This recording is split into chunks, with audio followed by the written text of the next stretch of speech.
Down syndrome কি? Down syndrome কোনো মানসিক অবসাদ বা মানসিক রোগ নয়। এটাতে যেটা হয় সেটা 21 নাম্বার ক্রোমোজোমে একটা অ্যাডিশনাল কপি ক্রোমোজোম থাকে, যেটাকে ট্রাইসোমি 21 বলে। এইটার জন্যই যাবতীয় ফিচার্স যেটা আমরা ওদের মধ্যে দেখতে পারি, short hand, short nose, short ears, ওদের ওয়াকিং প্যাটার্ন বা কথাবার্তা, সেই সম্বন্ধে একটু ডিফারেন্স থাকে। বা কখনো কখনো ওদের কনজেনিটাল হার্ট ডিজিজ থাকে, বা হিয়ারিং লস, বা ওরোমোটর মাসেলের স্ট্রেংথ কম হওয়া, এই ধরনের কিছু কিছু অ্যাডিশনাল অ্যাবনর্মালিটিস আমরা দেখতে পাই।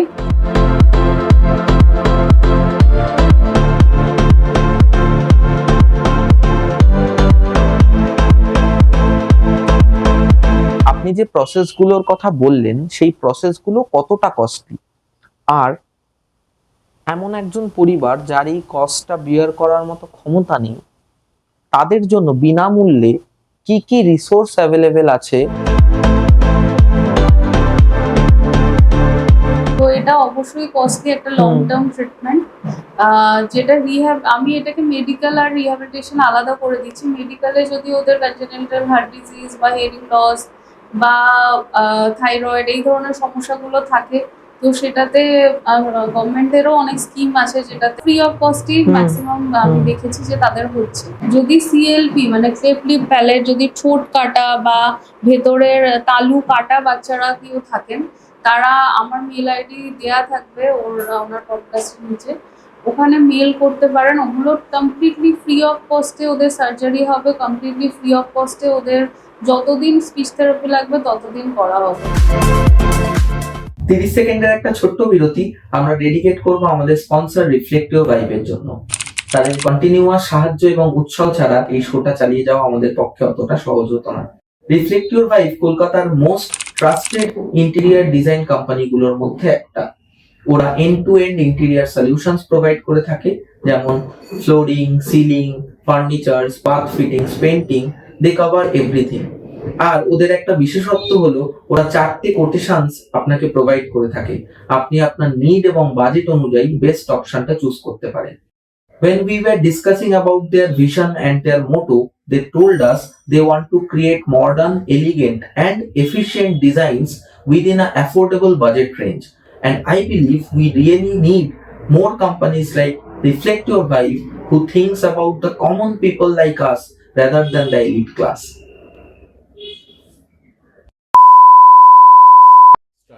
Welcome back to our channel filtered noise. আমি শরদিন্দু, আজকে নিয়ে এসেছি আরেকটা নতুন পডকাস্ট।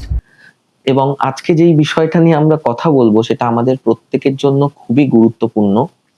এর আগেও আমরা অনেক ভিডিওতে বিভিন্ন মেডিকেল কন্ডিশনস নিয়ে আলোচনা করেছি, যেমন অটিজম, সেরিব্রাল পলসি বা thalassaemia.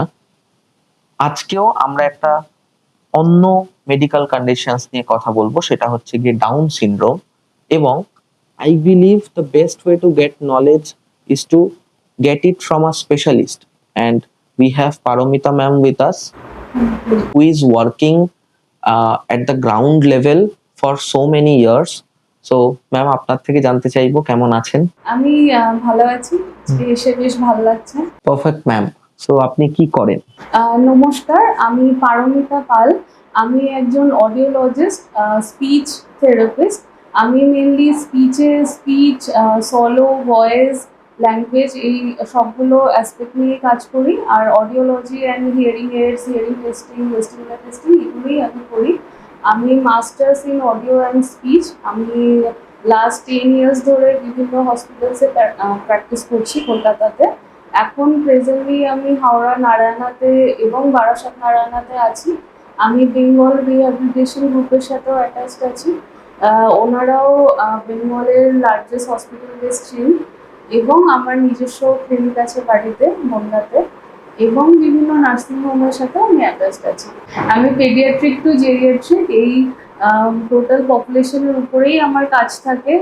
Paediatric solo, paediatric speech, তাদের হিয়ারিং, যেটা congenital hearing disorder, hearing AIDS, এগুলো আমি করি। প্লাস ডেভেলপমেন্টাল যে ডিলেস বা অটিজম, এই পেশেন্টদের নিয়ে আমি কাজ করি।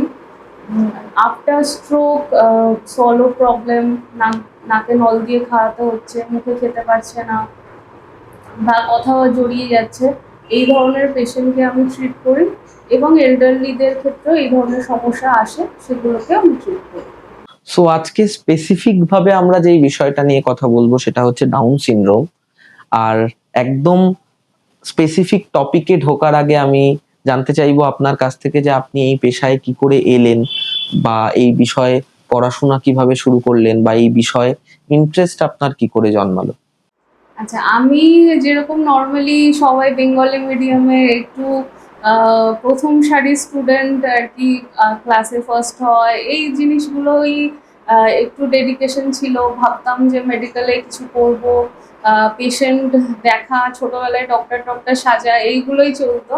তারপরে 12-এ পিও সায়েন্সে আমি এক্সাম দিলাম, যেরকম নিটের জন্য সবাই, আমিও করেছি।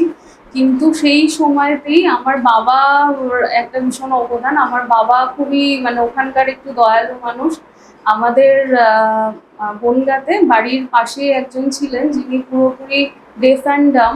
উনি দোকানে দোকানে বা বাড়ি বাড়ি চাল মুড়ি এগুলো বিক্রি করতেন। একবার অ্যাক্সিডেন্টের সম্মুখীন হয়েছিলেন, due to his hearing loss. উনি শুনতে পাননি, পেছন থেকে একটা গাড়ি এসে মেরে দিয়েছে।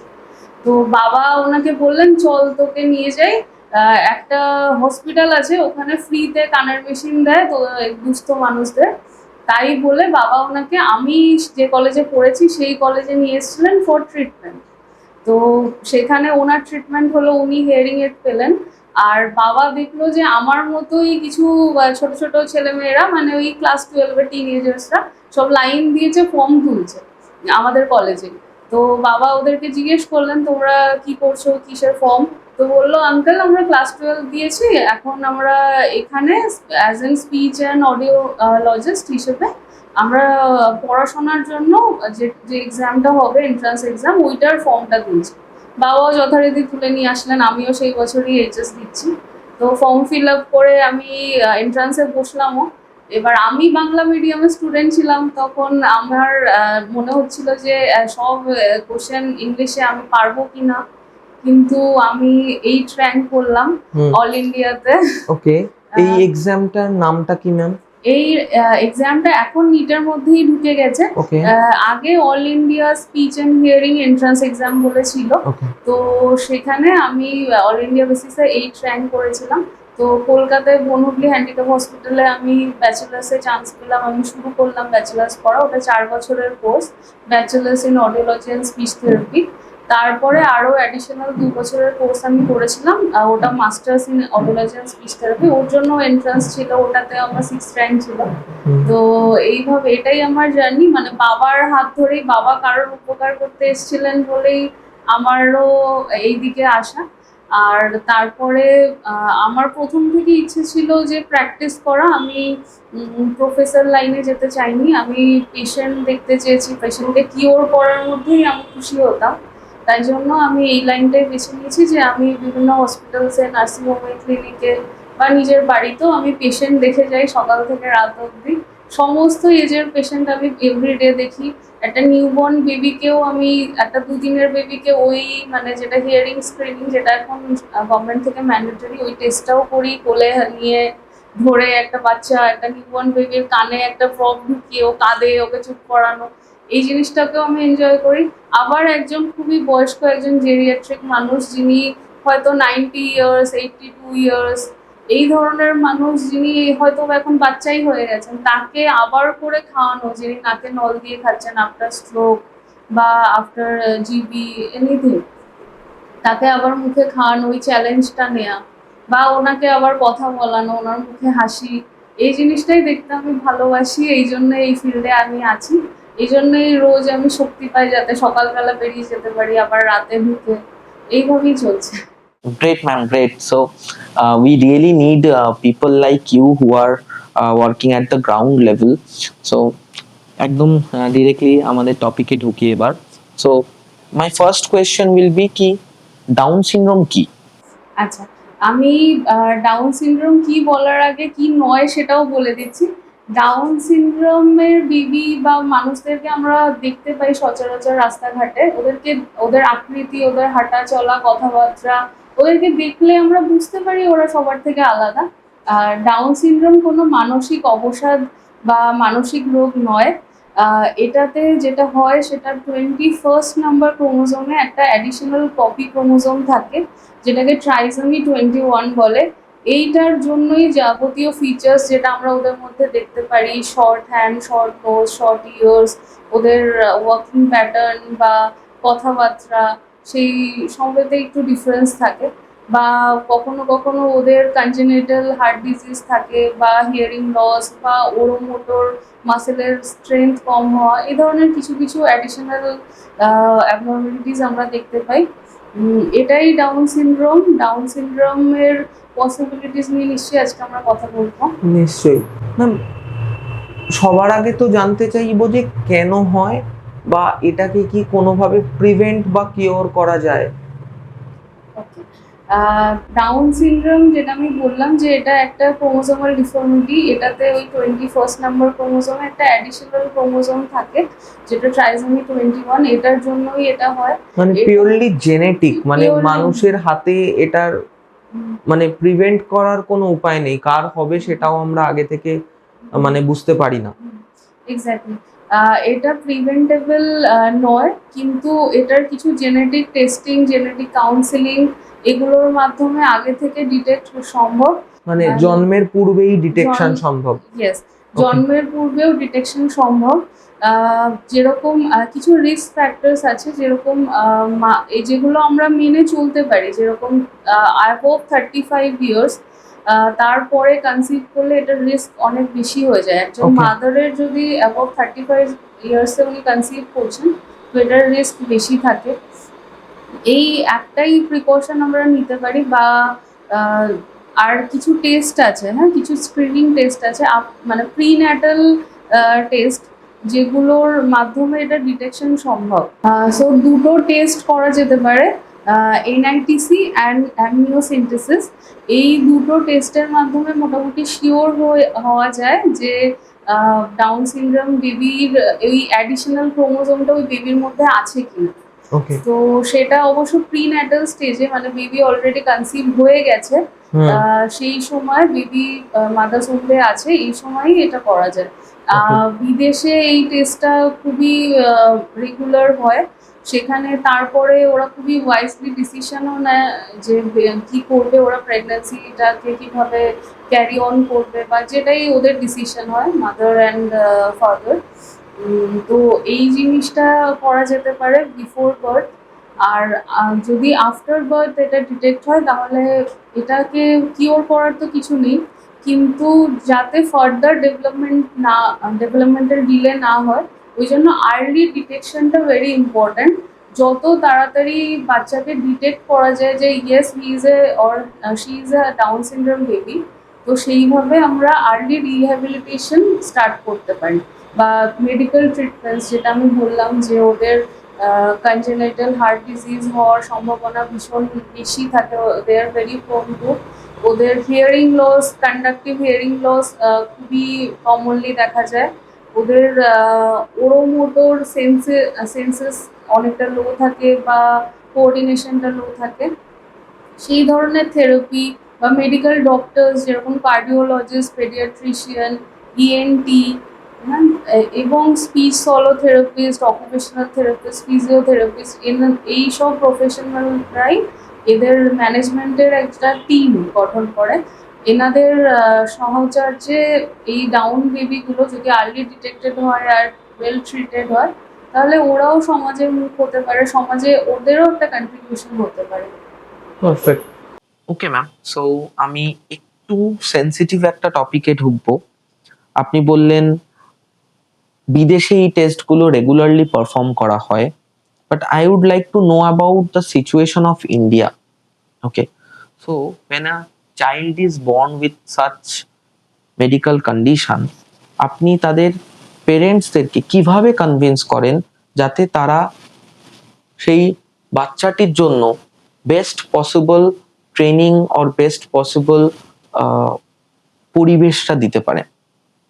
ওকে, টকিং অ্যাবাউট দ্যাট, আমি একটু ব্যাকগ্রাউন্ড স্টোরি বলছি যে এই ধরনের এক্সপিরিয়েন্স আমার মানে ভীষণই রেগুলারলি আমাকে ফেস করতে হয়। আর যেটা আমি বলবো একটা কম্প্যারিজন যে রুরাল ভার্সেস আরবানের। তো urban parent and rural parent এনাদের দুজনের সিচুয়েশনটা আলাদা, সারাউন্ডিংটা আলাদা, তাদের ইমোশনসটাও ওইভাবেই বোঝা যায় বা ওদের অ্যাওয়ারনেসটাও অনেকটাই আলাদা। তো একটা জাস্ট ছোট স্টোরি বলছি। যেখানে আমি প্র্যাকটিস করছি বনগাঁতে, আমার নিজস্ব ক্লিনিকে, ওখানে গ্রামের একজন প্যারেন্ট এসছিলেন। ওনার যে স্টিগমাটা ওনাকে ফেস করতে হয়েছে আফটার ডিটেকশন, ওখানকার আশেপাশের মানুষরা ওনাকে বুঝিয়েছে যে তোমার বাচ্চা এরকম অদ্ভুত অদ্ভুত আকৃতি হয়েছে, এরকম অদ্ভুত দেখতে হয়েছে, এরকম আহ, ছোট ছোট হাত, ছোট ছোট কান, হ্যাঁ এরকম ভাবে হাঁটে, কথা বললে না। এটা তো একদমই নিশ্চয়ই পূর্বজন্মের কোনো কর্মা তোমাকে এখন হুম। এফেক্ট করছে, বা নিশ্চয়ই তোমরা আহ, হয়তো বা ডিউরিং ইন্টারকোর্স যখন তোমরা বেবি প্ল্যান করছিলে সেই সময় কিছু একটা ভুল বা করেছো, যেটার জন্য তোমাদের এখন এই ফলটা ভোগ করতে হচ্ছে। তো সবচেয়ে প্রথমে অ্যাওয়ারনেসটা যে প্যারেন্টের আছে, তার এই স্টিগমাগুলো সহ্য করতে হয়নি বা সে মোকাবিলা করতে পেরেছে। সে নিজের চাইল্ডকে আরো বেশি অ্যাকসেপ্ট করতে পেরেছে, সে ফাইট করার জন্য রেডি হয়ে এসেছে। আর যত পেরেন্টরা এ ব্যাপারে জানে না, তাদেরকে আরো বেশি করে আমাকে রেডি করতে হয়। তাদেরকে প্রথমে এই স্টিগমাটাকে আমাকে সরিয়ে দিতে হয় তাদের মন থেকে, যে আপনারা এভাবে ভাববেন না। ডাউন সিনড্রোম আসলেই কমপ্লিটলি জেনেটিক কন্ডিশন। এটাতে আপনাদের যেগুলোই বলা হচ্ছে যে পূর্বজন্মের বা কর্মা বা কোনো জীবনশৈলীর আপনাদের অ্যাবনর্মালিটি বা সেগুলোর জন্য একেবারেই নয়। আর সেকেন্ডারিলি অ্যাকসেপ্টেন্সটা যত তাড়াতাড়ি করবেন, যত তাড়াতাড়ি ট্রিটমেন্ট বা রিহ্যাবিলিটেশন শুরু করবেন, তত তাড়াতাড়ি আপনি আহ, বাচ্চার ডেভেলপমেন্টটা দেখতে পাবেন চোখের হুম। সামনে। তো আমি আমার যে পেশেন্ট আমার কাছে আসে, আমি তাদেরকে প্রপার স্পিচ, ল্যাঙ্গুয়েজ, সলো, এই তিনটে অ্যাসপেক্টে, এবং social communication, either verbal communication or gestural communication. ওরা ডাউন সিনড্রোম বেবিরা অনেক সময় প্রচন্ড শাই হয়, কিন্তু ওরা ইমোশনালি আবার এক্সপ্রেস করতে চায়। ওদের ভেতরে এটাই থাকে যে আমরা ইমোশনাল, কিন্তু ফার্স্ট মিটিংয়ে বা সেকেন্ড মিটিংয়ে আমরা ওটাকে শো করবো না। ওরা একটু লাজুক প্রকৃতির হয়, কিন্তু যত দিন যায়, যত টাইম আপনার সাথে ওরা স্পেন্ড করবে, তত ওরা ওর এক্সপ্রেশনটা আপনাকে বেশি করে দেখাবে। হুম। এবং খুব ভালো ওরা ভিজুয়াল কমিউনিকেশন, আদার দেন ভার্বাল, জেস্টারাল কমিউনিকেশন, এগুলোতেও আস্তে আস্তে টার্ন করতে থাকে। আর ভার্বালে ওরা চলে আসে, ওরা খুব তাড়াতাড়ি, যদি প্রপার ওদেরকে স্পিচ ল্যাঙ্গুয়েজ থেরাপি দেওয়া হয়, ওরা খুব তাড়াতাড়ি এই জিনিসটাকে অ্যাডাপ্ট করে, ওরা তাড়াতাড়ি ভার্বাল হয়ে যায়। ওদের ভার্বাল হতে সেরকম সমস্যা থাকে না। সামান্য কিছু আর্টিকুলেশন এরার্স যেটা খুব কমনলি দেখা যায়, সেগুলোর উপরে আমাদের তারপরে কাজ করতে হয়, যে উচ্চারণটা আরো ক্লিয়ারার করতে হবে, যাতে ওরা আরো বেশি সোশ্যালি কমিউনিকেটিভ হয়। সেই স্কিলগুলোর উপরে আমাদের কাজ করতে হয়। আর আমাদের ওদেরকে রেডি করে দিতে হয় যাতে ওরা এডুকেশনটাতে স্টেপ ইন করতে পারে, ইনক্লুসিভ এডুকেশন নিয়ে যেতে পারে। এডুকেশনাল পয়েন্টে আমি নিশ্চয়ই বলবো যে আমরা ইনক্লুসিভ এডুকেশন কিভাবে দিতে পারি। ফার্স্ট স্টেজ যেদিন প্যারেন্টসদের সাথে ওরা ভিজিট করছে, সেদিনই আমি মোটামুটি একটা ক্লিয়ার পিকচার দিয়ে দিই যে আপনার বাচ্চা এই স্টেজে আছে, আমাকে এতটা সময় দিতে হবে এর পরের স্টেজে যেতে, তারপরের স্টেজে এতটা সময়ের মধ্যে তারপরের স্টেজে চলে যাবে। এবার আমরা যদি দুটোকে প্যারালালি, মানে স্পিচ থেরাপি আর ওর এডুকেশন, এই দুটোকে প্যারালালি ব্যালেন্স করতে পারি, তাহলে আরো বেটার হয়। সেইভাবে আমি ওদেরকে গাইড করে দিই যে ওদেরকে কবে স্কুলে দেওয়া উচিত, বা স্কুলটা প্যারালালি আপনি চালান বা একটু ওয়েট করুন, সেগুলো পুরোপুরি পেশেন্টের বেসড অ্যাপ্রোচ। ওকে, সো লেট আস অ্যাজিউম আ সিচুয়েশন যে আমি একজন ডাউন সিনড্রোম মেডিকেল কন্ডিশনে থাকা শিশুর অভিভাবক।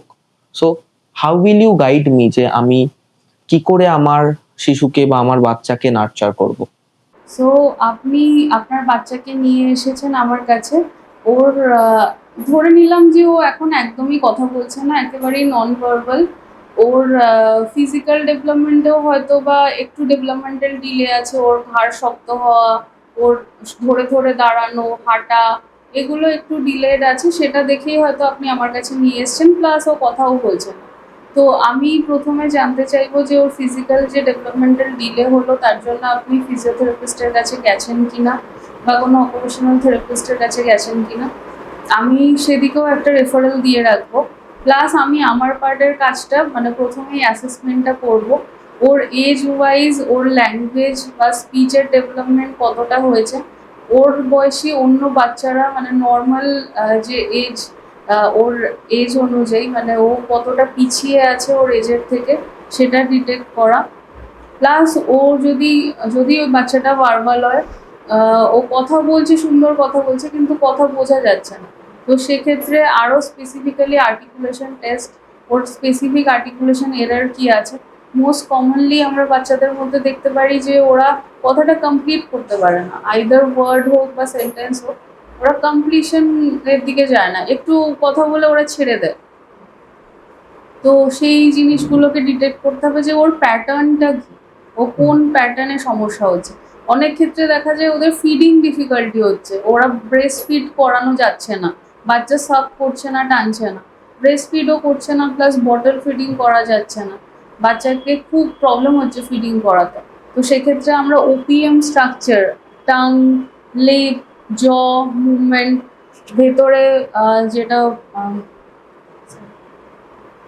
হার্ড প্যালেট, সফট প্যালেট, এই সব মুখের মধ্যে যত স্ট্রাকচার আছে, এই স্ট্রাকচারগুলোরই প্রাইমারি ফাংশন সলোয়িং মানে খাবারটাকে গেলা, সেকেন্ডারি ফাংশন ওই সেম অর্গানগুলোরই সেকেন্ডারি ফাংশন স্পিচ, ওই জিভ ঠোঁট নাড়িয়ে নাড়িয়ে গলার ভোকাল কর্ড মুভমেন্ট করে আমরা কথা বলি, আওয়াজ করি।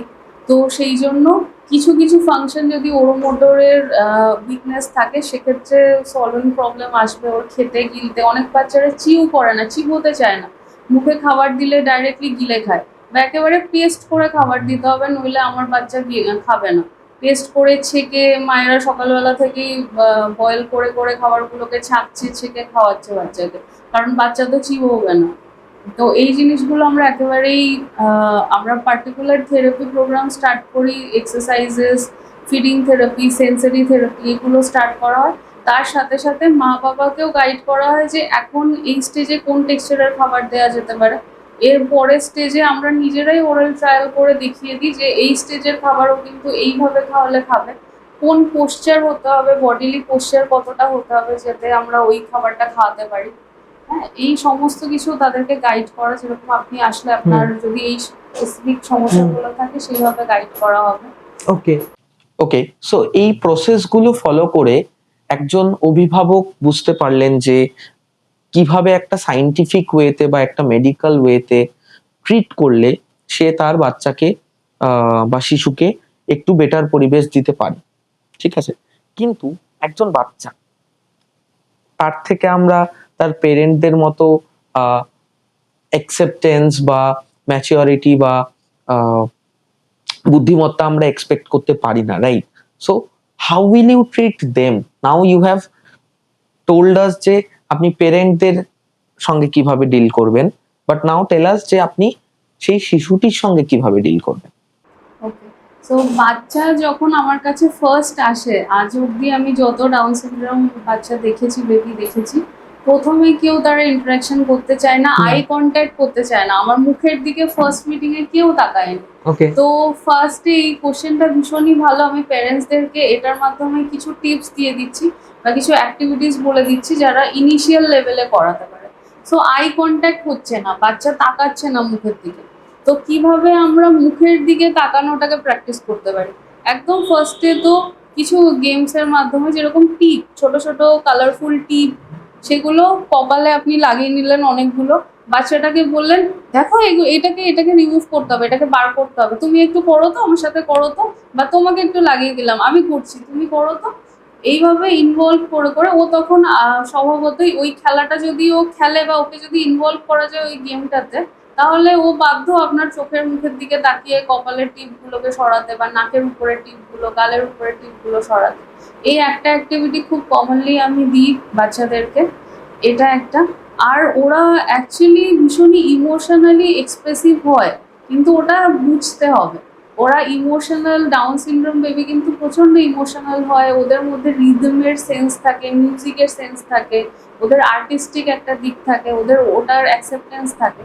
এই জিনিসগুলো জাস্ট বুঝতে হয় যে ইচ চাইল্ড ইজ ডিফারেন্ট, আর ওদের মধ্যে ওদের স্ট্রেংথটাকে আমি বুঝে সেই দিকেই বেশি ফোকাস করি, যাতে বাচ্চাটা আমার সাথে একটু জেল করে যায়, একটু ও আমার সাথে কমিউনিকেট করতে হ্যাপি থাকে। আমি প্রথমেই ওকে ফোকাস করি না বা এমফোসিস দিই না যে তুমি মুখে বলো হ্যালো করো, হ্যালো করো, মুখে হ্যালো করো। ফার্স্টে হাই ফাইভ, হ্যাঁ, হুম। হাই টেন, হুম। হ্যাঁ, এই জিনিসগুলো দিয়ে একটা টাচ বা একটা ট্যাকটাইল সেন্সেশন ওকে দেয়া, ভিজুয়াল কিউজ দেয়া। ও দৈনন্দিন অ্যাক্টিভিটিসে স্লো হবে, ও একটা স্লো লার্নারও, এটা মেনে নিতে হবে। কিন্তু ও কনসিস্টেন্ট লার্নার। ও যদি স্লো থাকে, আমরা সেটাকে স্লো অ্যান্ড কনসিস্টেন্ট করি, তাহলে ওটার ইম্প্যাক্টটা অনেক বেটার হতে পারে। আমি এগুলোই প্যারেন্টসদের এবং বাচ্চাদেরকেও অ্যাক্টিভিটিসের মাধ্যমে বোঝাই। ধরুন একটা অ্যাক্টিভিটি আমরা করছি, সেই অ্যাক্টিভিটিটা ও ফার্স্ট দিনে কমপ্লিট করতে পারলো না, সেকেন্ড ডেতেও কিছুটা এগোলো, থার্ড ডেতেও পুরোপুরি কমপ্লিট করলো। কিন্তু আমি ওকে ইচ ডে, প্রত্যেকটা দিন জাস্ট অ্যাটেন্ড করার জন্য, আর যতটা ফিনিশ করতে পেরেছে তার জন্য আমি প্রত্যেক দিন ওকে কিছু ভার্বাল অ্যাপ্রিসিয়েশন বা অন্য কোনো ভিজুয়াল অ্যাপ্রিসিয়েশন কিছু একটা দেওয়ার চেষ্টা করি। ইভেন প্যারেন্টসদেরও গাইড করি যাতে এটা হয়। আর বাড়িতে যাতে ওর রুটিনটা ও নিজে নিজেই করতে পারে, ও যাতে সেলফ ডিপেন্ডেন্ট হতে পারে, ওই জন্য 3টে টিপস হলো: ওর ডেইলি রুটিনটাকে স্ট্রাকচারাল করা, রিপিটেটিভ করা। ওর ডেইলি রুটিনটা যেন ওই একঘেয়েই হয়, তাহলে ও নিজেই এক্সিকিউট করতে পারবে। সকালে ওঠা, তারপরে ওর নিজের বেড বানানো, নিজের বইগুলোকে বার করা, ঢোকানো, এই জিনিসগুলো যাতে ওকে পর পর পর পর একদম স্ট্রাকচারাল ওয়েতে যাতে দেয়া হয়। ওকে শুধুমাত্র ভিজুয়াল প্রম্পটিং যাতে না দেওয়া হয়, ওকে ভিজুয়াল প্রম্পটিং এর সাথে সাথে কিছু জেস্টারাল কিউজ, কিছু ছোট ছোট ভিজুয়াল কিউজ, যাতে টয়লেট ওকে বোঝানো হচ্ছে যে তুমি টয়লেটে যাও, এটা করো। এইটা একটা 2 ওয়ে কমিউনিকেশন বা 2 ওয়ে ইনস্ট্রাকশন হলো, এটা দেওয়া যাবে, বা 2 স্টেপ ইনস্ট্রাকশন হলো। এই 2 স্টেপ ইনস্ট্রাকশন ওকে ফার্স্টে দেওয়া যাবে না, ওকে 1 স্টেপ ইনস্ট্রাকশন, ছোট ছোট ভার্বাল ইনস্ট্রাকশন দিয়ে ওকে কাজ করার ক্ষমতাটাকে আগে ডেভেলপ করতে হবে। এই 3টে জিনিসে ফলো করতে হবে, যে রিপিটেটিভ, স্ট্রাকচারাল, আর ভিজুয়াল কিছু কিউজ, আর যাতে সিঙ্গেল ছোট ছোট শর্ট ইনস্ট্রাকশন, এর মধ্যেই ওকে রাখতে হবে। ওকে, সো আমি এই কোয়েশ্চেনটা একদমই করতে চাই না, but still I believe this question is very practical.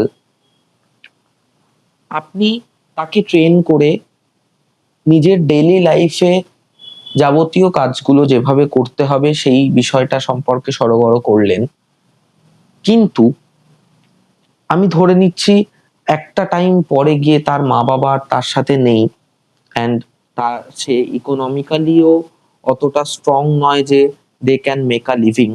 So is there any way so that we can train them so that they can earn something and that is enough for them to make a living?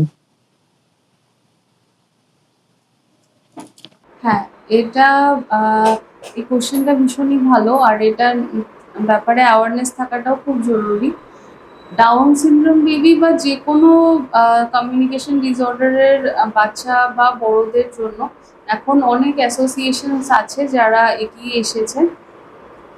এখন শুধুমাত্র degree based এমপ্লয়মেন্টের থেকে ওদের Skill based. হ্যাঁ, skill based এমপ্লয়মেন্টটা অনেক বেড়েছে। শুধুমাত্র এটা অনেক ক্ষেত্রে বিভিন্ন কফি শপে বা কোনো আর্ট Gallery তে, গ্যালারিতে বা কোনো বেকারি শপে ওদেরকে এখন কিন্তু খুব ওরা ভিজিবল, ওদেরকে দেখা যায়। হ্যাঁ, মানে এই এখানে অ্যাওয়ারনেসটা মানুষের মধ্যে এসেছে। এসেছে। ওকে। এবং বিভিন্ন ওয়ার্কশপও করা হচ্ছে, এগুলো বিদেশে, again very sad to say, বিদেশে এটা very frequent are very common কি ওদেরকে ইনক্লুড করে ওয়ার্কশপ করা, ওদের স্কিলসগুলোকে আরও যাতে এনহ্যান্স করা যায় সেটার অনেক চেষ্টা করা হচ্ছে। ওদেরকে যেভাবে শেখালে ওরা বেশি শিখবে, মানে স্পেশাল এডুকেশন, এই জিনিসগুলো এদেশেও অ্যাভেলেবেল আছে, কিন্তু অ্যাওয়ারনেসটা কম। ওদের শেখানোর একটা প্রসেসটা অনেকটাই আলাদা, যেহেতু ওরা একটু স্লো লার্নার, ওদেরকে রিপিটেটিভ ইনস্ট্রাকশন দিতে হবে, একটু স্লো পজে কথা বলতে হবে, হ্যাঁ, একটু ধৈর্য রাখতে হবে, একটু সময় দিতে হবে। মোর ওভার ওদের উপরে একটু বিশ্বাস রাখতে হবে এবং ওদেরকে অপরচুনিটি দিতে হবে, আর একটু সময়ও দিতে হবে, যাতে ওরাও একজন হয়ে ওঠে, ওরাও এই জিনিসটাকে ফিরিয়ে দেবে। আপনার ধৈর্যর দামটা ওরাও দিতে পারে, এটা অনেক জায়গায় ওরা অলরেডি স্টার্ট করেছে দেওয়া। আমি নিউজে দেখছিলাম যে একজন লয়ার, সে ডাউন সিনড্রোম বেবি, যে আর্লি ডিটেক্টেড হয়েছিল, এখন রিহ্যাবিলিটেড হয়ে সে একজন প্রফেশনাল হয়েছে। তো শুধুমাত্র কফি শপ বা বেকারি শপে ওরা আটকে থাকবে কেন? ওদেরকে ইনক্লুসিভ এডুকেশন যদি দেয়া হয়, educational part is very important, সেটাতে নিশ্চয়ই আমরা যাব। তো সেখানেই অনেকটা রহস্য লুকিয়ে আছে। আর যেটা ওদেরকে স্বাবলম্বী করা বা এই ফাইন্যান্সিয়াল ইন্ডিপেন্ডেন্স, সেটা অলরেডি সেটার কাজ ওরা করছে, এবং আরও নতুন নতুন কাজ শুরু হচ্ছে, যেটা আমারও চোখে পড়ছে। তো এখন বিভিন্ন অর্গানাইজেশন এটা আরও বেশি অ্যাকসেপ্ট করেছে যে কাজের ক্ষমতাটা শুধু আইকিউ বেসড না, ওয়ার্ক পোটেনশিয়াল বেসড। ওরা এইভাবেই ওদেরকে অ্যাকসেপ্ট করছে, যাতে আইকিউ এর উপরে, যেরকম ওদের আইকিউ গুলোর অনেক পার্টে ডিভাইডেড থাকে, borderline, mild developmental delay বা mild MR, moderate MR, mentally retarded, এইভাবে ওদের আইকিউ গুলো ডিভাইডেড থাকে, সিভিয়ার এমআর। তো সেক্ষেত্রে আইকিউ এর উপরে পুরোপুরিভাবে না গিয়ে ওরা ওদের হিউম্যান পোটেনশিয়ালটার উপরে ফোকাস করেই ওদের কাজ দিচ্ছে। পারফেক্ট। ওকে, সো আপনি যেই প্রসেসগুলোর কথা বললেন, the first thing that is coming to my mind is সেই প্রসেসগুলোর অ্যাভেলেবিলিটি বা অ্যাক্সেসিবিলিটি, সেটা আরবান এরিয়াতে কতটা, আর রুরাল এরিয়াতে সেটার অ্যাক্সেসিবিলিটির মধ্যে কতটা ডিফারেন্স রয়েছে?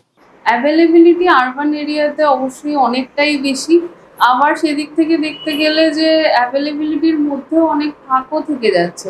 মানে প্যারেন্টরা অনেক ক্ষেত্রে অনেক বেশি কনসিয়াস হয়ে পড়ছেন যে আমার বাচ্চার এটা হলো, এবার কি হবে। They are ready to fight, but they are over like hyperactive sometimes Over maybe concerned. over concern, that is more appropriate, over concern. So that over concerness leads to some their মানে তারা কিছু কিছু এরকম মানুষের কাছে গিয়ে পড়ছে, যারা এটার একটা হয়তোবা ভুল ব্যাখ্যা করে আরো বেশি তাদেরকে কনসার্ন করে দিচ্ছে, ওয়ারিড করে দিচ্ছে তাদের নিজস্ব ব্যবসায়িক স্বার্থে। একদমই তাই। ওকে। তো রুরাল এরিয়াতে এই একটা খুব প্রোজ অ্যান্ড কনস, মানে রুরাল এরিয়াতে অবশ্যই ট্রিটমেন্ট গুলো ভীষণই অ্যাভেলেবেল, অনেক বেশি অ্যাভেলেবেল, অ্যাওয়ারনেসটাও মাচ বেটার। আর আরবান এরিয়াতে, আর রুরাল এরিয়াতে অ্যাওয়ারনেসটা ভীষণই কম, সোশ্যাল স্টিগমাতে অনেকটাই ভরা স্টিল নাও। নিজের বাড়িতে এটা হচ্ছে, এটার অ্যাকসেপ্ট করার ক্ষমতাটা অনেকটাই কম, বা যদি আমি আমার বাড়িটা অ্যাকসেপ্ট করেও নিয়েছি, আমার আশেপাশের মানুষের ইন্টারফারেন্সে আমি সেটা পাচ্ছি না। আমার বাচ্চাকে আমি বাচ্চার জন্য কিছু করতে তো চাই, কিন্তু কোথায় গিয়ে করতে হয় সেটা জানি না। স্কুলে ভর্তি করছি, কিন্তু স্কুল থেকে কমপ্লেন আসছে যে আপনার বাচ্চা তো অন্য বাচ্চাদেরকে প্রবলেম করছে, ওদের সাথে ঝগড়া করছে, মারপিট করছে, বা হয়তোবা ও কিছু করেই না, এক জায়গায় বসে থাকে। তো এইটাই রুরাল এরিয়ার একটা সিনারিও, একটা জলজান্ত উদাহরণ রুরাল এরিয়ার। আর আরবান এরিয়াতে যেটা হচ্ছে, আরবান এরিয়াতেও আমি যেটা দেখছি যে স্কুল থেকে কমপ্লেন আসছে, আপনার বাচ্চা এটা করছে, বারবার প্যারেন্টাল কল হচ্ছে, এগুলো হচ্ছে। ওদের এডুকেশনাল প্রসেসটা বেশিরভাগ স্কুলে একটু নেগলেক্টেড, বা প্রপারলি হচ্ছে না, সেটা কিভাবে একজন স্পিচ থেরাপিস্টের সাথে, মানে স্পিচ থেরাপিস্টকে ব্রিজে রেখে দুটো এন্ড কিভাবে বেনিফিটেড হবে, সেই জিনিসটা এখনো ওয়েল প্র্যাকটিস নয় আরবান এরিয়াতে। আরবান এরিয়াতে স্পিচ বা যত আলাদা রিহ্যাবিলিটেশন প্রফেশনালরা আছেন, ওরা পুরোপুরি ক্লিনিক্যাল বেসড। আলাদা ক্লিনিকে নিয়ে এসে বাচ্চাদের অ্যাসেসমেন্ট হচ্ছে, বাচ্চাদের ম্যানেজমেন্ট হচ্ছে, তারপরে বাচ্চাটা স্কুল একটা সেপারেট এন্টিটি, ওখানে আবার যাচ্ছে। কিন্তু দুটোর যে একটা সংমিশ্রণ হতে পারে, এই ধারণাটা এখনো তৈরি হয়নি still now urban in India. কিন্তু অ্যাব্রডে স্কুলেও স্পিচ সলো থেরাপিস্টরা আছেন, যারা বাচ্চার কমিউনিকেশন স্কিল বিল্ড আপ করছে, যাতে বাচ্চা স্কুলে বেটার পারফর্ম করতে পারে, ক্লাসে বেটার পারফর্ম করতে পারে। যেরকম একটা ডাউন সিনড্রোম বেবির ভোকাবুলারি কম আছে, সেটা স্কুলে ডেভেলপ সেভাবে হবে না, বিকজ ওর স্পেশাল নিড আছে। ওর যদিও ইনক্লুসিভ এডুকেশন দরকার, বিকজ ও সোসাইটি থেকে 4-5টা লোকজনকে দেখে অনেক বেটার শিখবে, ওই জন্য ওর ইনক্লুসিভ এডুকেশন দরকার। কিন্তু আবার ওর জন্য একটা আলাদা করে ওর জন্য টেলার মেড একটা প্রোটোকল বা টেলার মেড প্রোগ্রাম স্টার্টও করতে হবে, এডুকেশনাল প্রোগ্রাম স্টার্ট করতে হবে, যেটা কিনা ওর জন্য আলাদা করে ডিজাইন বা আলাদা ভাবে ওকে একটু স্পেশাল অ্যাটেনশনেরও ওর দরকার আছে। তো সেক্ষেত্রে ভোকাবুলারি ডেভেলপমেন্টটার জন্য স্পিচ থেরাপিস্ট, অডিটরি অ্যাটেনশন যাতে দেয় স্পিচ থেরাপিস্ট, যাতেও বেটার কম্প্রিহেন্ড করতে পারে ক্লাসের পড়াগুলোকে, সেটাও স্পিচের আন্ডারে পড়ছে। তো সেক্ষেত্রে যেটা নতুন একটা প্রজেক্ট, একটা সোশ্যাল প্রজেক্ট আমাদের বেঙ্গল রিহ্যাবিলিটেশন গ্রুপের তরফ থেকে আসছে, সেটা দুটো প্রজেক্টের নাম, একটা শিশু বিকাশ, একটা স্পিক ইন্ডিয়া। তো শিশু বিকাশে ডাউন সিনড্রোম, অটিজম বা বিভিন্ন ধরনের ডেভেলপমেন্টাল ডিসঅর্ডার যে বাচ্চাদের, যারা কথা বলতে পারছে না, কথা শিখছে না, তারা বিভিন্ন স্কুলে আছে, সেটা আপ টু 5 ইয়ার্সের বাচ্চারা, তাদেরকে আইডেন্টিফাই করা ফার্স্ট বিভিন্ন কোশ্চেন ইয়ারের মাধ্যমে, যে প্যারেন্টসদেরকে কোশ্চেন ইয়ার দেওয়া হলো থ্রু স্কুল, কি আপনার বাচ্চা জাস্ট টিক করা যে এই জিনিসগুলো করছে, এই জিনিসগুলো করছে না। ওটা একটা স্ক্রিনিং প্রসিডিওর, ওটার ভেতর থেকে আমরা স্ক্রিন করলাম, আইডেন্টিফাই করলাম। বাচ্চাটাকে বোঝা গেল যে 100টা বাচ্চার মধ্যে 5টা বাচ্চা একটু স্পেশাল অ্যাটেনশনের দরকার। তো প্রথমত আমরা তাদেরকে একটা অ্যাসেসমেন্ট করব, তারপরে ওদের ম্যানেজমেন্টটাকে আমরা স্কুলের ভেতরেই বা স্কুলের বাইরে প্যারালালি স্কুলের সিলেবাসের সাথে সাথে আমরা চালাবো। এইভাবে একটা ইনক্লুসিভ এডুকেশনের প্রোগ্রাম আমরা সেট করছি। এটা যদি হয় তাহলে বাচ্চাদের প্রথম থেকেই ওরা আর্লি আইডেন্টিফিকেশন হবে এবং ওদের সব ধরনের ডেভেলপমেন্ট খুব তাড়াতাড়ি হবে, অনেকটা প্রসেসটা অনেক ফাস্ট হবে। তো এটা আমরা আপাতত শুধুমাত্র আরবানেই, রুরালেও ট্রাই করছি এটাকে আনার, যাতে রুরাল এরিয়াতেই অ্যাকচুয়ালি এটা সবচেয়ে বেশি দরকার। ওকে, সো আমার আর জাস্ট শেষ দুটো প্রশ্ন আছে আপনার কাছে। আপনি যে প্রসেসগুলোর কথা বললেন, সেই প্রসেসগুলো কতটা কস্টলি? আর এমন একজন পরিবার যার এই কস্টটা বিয়ার করার মতো ক্ষমতা নেই, তাদের জন্য বিনামূল্যে কি কি রিসোর্স অ্যাভেলেবেল আছে, যাতে তাদেরকে এই প্রসেসগুলো সম্পর্কে আরেকটু বেশি সচেতন করে তোলা যায় এবং এফিশিয়েন্ট করে তোলা যায়? ওকে, সো কস্টলি, এটা অবশ্যই একটা টাইম টেকিং প্রসেস, এটা চলতেই থাকে বেশ, ওদের আর্লি ডেভেলপমেন্টাল এজগুলোতে এটা চলতেই থাকে। অনেক বাচ্চার, আবার অনেক বাচ্চা ফলো আপে থাকে, একটা সার্টেন ইন্টারভালে দেখাতে আসে। তো এটা অবশ্যই কস্টলি একটা লং টার্ম ট্রিটমেন্ট, যেটা রিহ্যাব, আমি এটাকে মেডিকেল আর রিহ্যাবিলিটেশন আলাদা করে দিচ্ছি। মেডিকেলে যদি ওদের কনজেনিটাল হার্ট ডিজিজ বা হিয়ারিং লস বা থাইরয়েড এই ধরনের সমস্যাগুলো থাকে, তো সেটাতে গভর্নমেন্টেরও অনেক স্কিম আছে, যেটাতে আমাদের অ্যাকচুয়ালি আমাদের হসপিটালেও, মানে নারায়ণাতেও আমি দেখেছি অনেক বাচ্চার স্বাস্থ্যসাথীতে বা বিভিন্ন স্কিমে বাচ্চাদের হার্ট সার্জারি খুব একদমই ফ্রি অফ নমিনাল কস্টে বা ফ্রি অফ কস্টই ম্যাক্সিমাম আমি দেখেছি যে তাদের হচ্ছে। এবং বিভিন্ন স্কিমও আছে চারিদিকে, অনেক, সেটা নিয়ে একটু রিসার্চ করলেই হবে। বা সিএলপি বাচ্চাদের, তাদের তো পুরো ফ্রি অফ কস্টেই হচ্ছে। সেটা যদি আমি এই পডকাস্টের থ্রুতে বলে যাচ্ছি, যদি সিএলপি মানে ক্লেফট লিপ প্যালেট, যদি ঠোঁট কাটা বা ভেতরের তালু কাটা বাচ্চারা কেউ থাকেন, তারা, আমার মেল আইডি দেয়া থাকবে ওনার পডকাস্টের নিচে, ওখানে মেল করতে পারেন। ওগুলো কমপ্লিটলি ফ্রি অফ কস্টে ওদের সার্জারি হবে, কমপ্লিটলি ফ্রি অফ কস্টে ওদের যতদিন স্পিচ থেরাপি লাগবে ততদিন করা হবে। Great. And how is the situation in the rural area? Rural area থেকেই আমি বেশি পেশেন্ট দেখি। আমি Okay. Weekly 24 to 25 patient per week দেখছি, স্পিচ সলো থেরাপি দিচ্ছি পার উইক। যারা মুর্শিদাবাদের বিভিন্ন গ্রাম থেকে বা বিভিন্ন rural area, Medinipur, diamond Harbour থেকে আসছেন, ওরা আইডেন্টিফাইড হয়েছেন। ভীষণই মানে এই চেনটা খুব ভালো, যেটা বিভিন্ন এনজিও, এই এনজিওটা ABMSS এনজিওটার থ্রুতে হচ্ছে এটা। আমি ওনাদের সাথেই ওদের স্পিচ থেরাপি দিচ্ছি। তো এটা অ্যাকচুয়ালি বিদেশের এনজিও, কিন্তু এই দেশে কি ভালো কাজ করছে। হ্যাঁ, এদের চেনটা ভীষণ ভালো। এরা একদম গ্রাউন্ড লেভেলে, সিভিয়ার লেভেলে কমিউনিটি বেসড রিহ্যাবিলিটেশন প্র্যাকটিস করছে। এটা আমরা ডাউনসদের জন্য করতে এখনো পাচ্ছি না, কিন্তু ডাউনসদের জন্য যেটা আমি বললাম যে বেঙ্গল রিহ্যাবের স্পিক ইন্ডিয়া প্রজেক্টে এটাতে অনেকটাই সুরাহা হবে। লং টার্ম যে ট্রিটমেন্ট, এটাতে অনেকটাই কস্ট এফেক্টিভ হবে। কিন্তু আপাতত যেটা এখন প্রেজেন্ট সিনারিওর যেটা ব্যাপার, সেটাতে হ্যাঁ কস্ট, এটা সত্যিই কস্ট এফেক্টিভ। মানে রিহ্যাবিলিটেশন পার্টটা যদি আর সবচেয়ে ভালো হয়, যত আর্লি আইডেন্টিফাইড হবে বাচ্চাটা, তত ওর প্রবলেম রিডিউস হতে থাকবে, ওর তত ট্রিটমেন্টের টাইমটা কম হতে থাকবে। ওই জন্য খরচাটা অনেকটাই কম করা যায়। এবং আমাদের সাথে যোগাযোগ করলে আমরা যদি ওনার সোশ্যাল বা ইকোনমিক কন্ডিশন, ইকোনমিক কন্ডিশনের উপর বেস করে আমরা বিভিন্ন জায়গায় রেফার করে দিই, যাতে বাচ্চাটার হয়তো একটু হয়তো লাইনে দাঁড়িয়ে অনেক সারাদিন একটু সময় লাগবে, কিন্তু বাচ্চার ট্রিটমেন্ট যাতে হয়ে যায়। Thank you so much ma'am for all the valuable insights.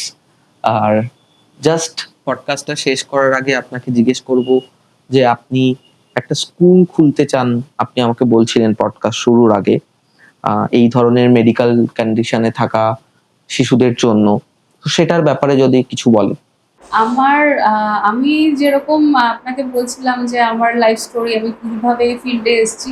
তো আমার কলকাতাতেই পড়াশোনা, আমি কলকাতাতেই থেকে গেছি, এখানেই কাজ করছি, এখানেই বিভিন্ন হসপিটালসে অ্যাটাচড হয়ে রয়েছি, এখানেই নার্সিং হোমসে সব জায়গায়, বা এখন হাওড়ার দিকে স্প্রেড করেছি আমি, হাওড়া নারায়ণাতে। কিন্তু বাড়ির দিকের যে কিছু করা, সেটা কিন্তু আমার করা হয়ে উঠছিল না। হয়তো আমি ছুটিতে গেলে আমার আশেপাশের যারা বাচ্চাদের সমস্যা, তারা হয়তো নিজেরা জেনে আমার কাছে আসলো, আমরা বলে দিলাম যে এটা এটা করো, হয়তো ঠিক হয়েও গেল বা কিছুটা ইমপ্রুভমেন্ট আসলো। কিন্তু এই যে প্রত্যেকটা উইকে গিয়ে বসা, ওদের দায়িত্ব নেওয়া যে হ্যাঁ আপনার বাচ্চা এতদিনে কথা বলবে, আমি আজকে অ্যাসেসমেন্ট করে বলছি এই জিনিসগুলো যদি আপনি এতদিন ধরে করান, এই ইমপ্রুভমেন্টটা আপনি বাচ্চার মধ্যে দেখতে পাবেন। এই যে দায়িত্ব নিয়ে কথা বলা বা একটা বাচ্চার দায়িত্ব নেওয়া, একটা স্পিচ থেরাপিস্ট হিসেবে সেই দায়িত্বটা আমি নেওয়া শুরু করেছি মার্চ থেকে। আমি নিজের বাড়িতেই মানে বনগাঁর মধ্যে নহমাটা বলে একটা জায়গা আছে, সেখানে আমি নিজের বাড়িতেই মার্চ থেকে বসা শুরু করেছি। এভরি সানডে আমি ওখানে থাকি। ওখানে আমার মোটামুটি 15 থেকে 16টা বাচ্চা রোজ আমার বাড়িতে আসে, ওরা আমার থেকে থেরাপি করায়। আর মাঝে মধ্যে এরকম হয়, আমি একটা বাচ্চা যদি না আসে, আমি টায়ার্ড হয়ে গিয়ে একটু শুয়ে পড়ি। ওরা এটাও জানে যে আমি কোন রুমে শুয়ে আছি হবে, গিয়ে আমাকে তুলে ম্যাম, ও ম্যাম ম্যাম এরকম করে, যে ডাউনসের নিয়ে কথা বলছি, সেই আমার একটা বাচ্চা আছে সারিকা, ও যদি দেখে ও হয়তো খুব খুশি হবে। সারিকা এরকম মানে একাধিকবার করেছে যে আমি কোথাও গিয়ে কোনো একটা রুমে গিয়ে শুয়ে আছি, ও দুপুরের টাইমেই বেশিরভাগ আসে, ওর আগের স্লটটা আমি খালি রাখি, ও ঠিক আমার রুমে ঢুকে আমাকে জাগিয়ে দেয়, তোলে, ওটাই ওর কাজ। ওর জন্য আমি ওয়েট করি না, ও এসে আমায় তোলে। তো এইভাবে আমার এতটাই ওদের সাথে কানেকশন এখন বেড়ে গেছে। বা ঋতু বলে একটা টাউন বাচ্চা আছে, ওর 20 বছর বয়স এখন, ও HS পাস করে গেছে রাইটার নিয়ে। সারিকাও 10 পাস করে গেছে রাইটার নিয়ে। তো ওরা বা আরো যারা বাচ্চা আছে অটিজম বা ওদেরকে নিয়ে আমি এখন এতটাই ইনভলভ, আমি যদি প্রত্যেক সানডে ওদের না দেখি আমার মন খারাপ হয়ে যায়, ওদেরও মন খারাপ হয়ে যায়। আজকে আমি পডকাস্টে এসেছি বা আমার কিছু কাজ আছে, আজকে নেই আমি ওখানে, ওরা আমাকে ফোন করছে, নাচের ভিডিও পাঠাচ্ছে, বা কিছু আমাদের মধ্যে কমিউনিকেশন হচ্ছে। তো আমি চাই যাতে ওদেরকে আমি আরো ফ্যাসিলিটি দিতে পারি আদার দ্যান স্পিচ। ওরা যাতে ইনক্লুসিভ এডুকেশন বা প্রথম দিকে একটু স্পেশাল এডুকেশন পায় বা স্পেশাল অ্যাটেনশন পায়। ওই জন্য আমি স্পেশাল স্কুল ওদের জন্য আমার বাড়িতে অনেক জায়গা আছে, সেগুলো ইউটিলাইজ করেই আমি বাড়িতে খোলার চিন্তা ভাবনা করছি বা আমি শুরু করেছি কাজ। তো ওদেরকে নিয়ে একটা স্কুল খুবই অল্প বাচ্চা নিয়ে শুরু করছি। স্পেশাল এডুকেটর ওদেরকে স্পেশাল অ্যাটেনশন দিয়ে পড়াবেন। ডেইলি স্কিলগুলো ওরা ওখানে শিখতে পারবে, কিভাবে ওরা নিজেদেরকে পরিচ্ছন্ন রাখবে। একটা মেয়ে বড় হয়ে উঠলে তার যে হরমোনাল চেঞ্জেস হবে সেগুলো ও কিভাবে ওভারকাম করবে, সেগুলোকে ও কিভাবে ঠিক রাখবে। পার্সোনাল হাইজিন থেকে শুরু করে একটা কিভাবে ওরা টাকা দিয়ে কিছু জিনিস কিনবে, সেইগুলো ডেইলি লিভিং স্কিলগুলো যেরকম শেখানো হবে সেরকম ভাবে যেরকম নর্মাল কমিউনিকেশন হয়, calculation, everything, social knowledge. Even আমি ওখানে একটা নতুন সেগমেন্টও স্টার্ট করার কথা ভাবছি ফর সারিকা, ঋতু, এদের মতো বাচ্চারা যারা অনেকটা বড় হয়ে গেছে, এদের আর এখন এদের ল্যাঙ্গুয়েজ ডেভেলপ করে গেছে, এদের আর্টিকুলেশনের উপরে আমি মেনলি কাজ করছি যাতে আরো ফ্লুয়েন্টলি ওরা কথা বলতে পারে, সোশ্যালি যাতে নিজেদেরকে আরো ভালোভাবে রিপ্রেজেন্ট করতে পারে। তো ওদের জন্য একটা ওয়ার্কশপ কাম ওদের স্কিলসগুলো যাতে ডেভেলপ হয়, ওরা যাতে সোশ্যালি কোনো কাজের সাথে যুক্ত হতে পারে, মানে ভোকেশনাল গাইডেন্সের একটা ক্লাস আমি শুরু করব, যেটাতে ওরা শুধুমাত্র স্কিল বেসড ওদেরকে কিছু শেখানো হবে। ওরা যাতে সমাজের জন্য কিছু করতে পারে, ওরা সমাজ থেকে শুধু নিতেই এসেছে এটা যাতে একেবারেই মিথ্যে হয়ে যায়, ওরা যাতে সমাজের জন্য ওরাও কিছু করতে পারে, সমাজের একটা মুখ হয়ে উঠতে পারে। Great ma'am. সো এই ধরনের initiative I believe will be very very helpful for our society, and I would like to thank you a lot because আপনি এত সাবলীল ভাবে এই কঠিন বিষয়গুলো আমাদের সামনে তুলে ধরলেন, এবং যারাই এই ভিডিওটা দেখবেন কিনা তাদের জীবনে একটু হলেও কিছু ভ্যালু অ্যাড হবে এবং অ্যাওয়ারনেসটা বাড়বে।